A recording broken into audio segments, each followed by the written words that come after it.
मी Minal Digambar राघोरते NPW महाविद्यालयाची विद्यार्थिनी तुमच्यासमोर विषय मांडते आहे एक देश एक निवडणूक। आपल्याला माहीत आहे आपल्या या देशात मागच्या वर्षी दोनदा निवडणुका झालेल्या आहेत। त्या दोनदा निवडणुका झालेल्या आहेत त्यावेळेस दोनदा आचारसंहितेचा सामना करावा लागला। आचारसंहितेचा सामना करताना आपल्याला खूप काही गोष्टीचा अनुभव आलेला असेल।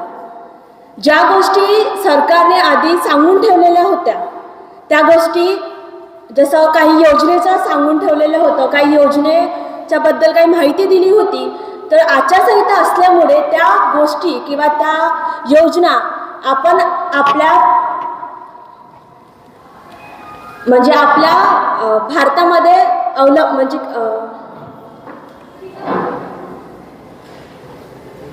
आपल्या भारतामध्ये त्या गोष्टी अवलंबून करण्यात आलेल्या नाही आहेत।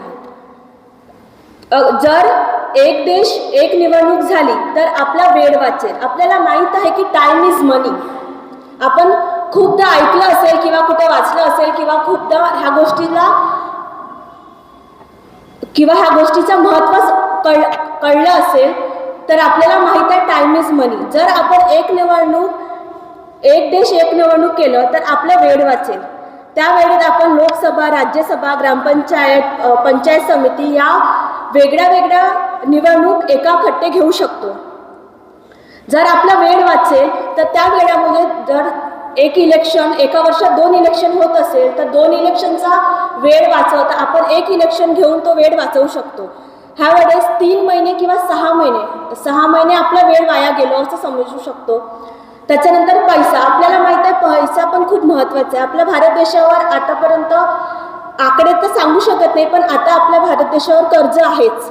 जर आपण हर वर्षी निवडणूक घेतलो तर हर वर्षी निवडणूक घेताना आपल्याला काही पैसा खर्च करावा लागतो, पण एकदा जर निवडणूक घेतली तर तो पैसा आपण दुसऱ्या कामासाठी वापरू शकतो। त्याच्यानंतर आपल्याला माहीत आहे निवडणूक होण्याच्या आधी टीचर स्टाफला प्रशिक्षण देण्यात येतो। त्या प्रशिक्षणासाठी त्यांना 1 हप्त्यापासून प्रिपरेशन करावं लागते। ते प्रिपरेशन करावं लागणार नाही। जर एकदा निवडणूक झाली तर ते प्रिपरेशन आपल्याला एकदाच करावं लागेल। त्यामुळे जे स्टुडंट्सवर काही इफेक्ट होतात, जसं एक टीचर स्टाफ 1 हप्ता स्कूलमध्ये नाही गेले तर माहिती आहे की स्टुडंट्सना काय आहे, सर येणार नाही आहेत, आपल्याला अभ्यास आहे नाही। पण जर हीच प्रक्रिया एकदा झाली तर त्यांना माहिती आहे की सर ऑलरेडी आहे तर आपल्याला ती स्टडी करायची आहे। त्याच्यानंतर आपल्याला माहीत आहे की जेव्हा इलेक्शन्स होतात, एक माझ्या सहयोगी मैत्रिणीने म्हटलं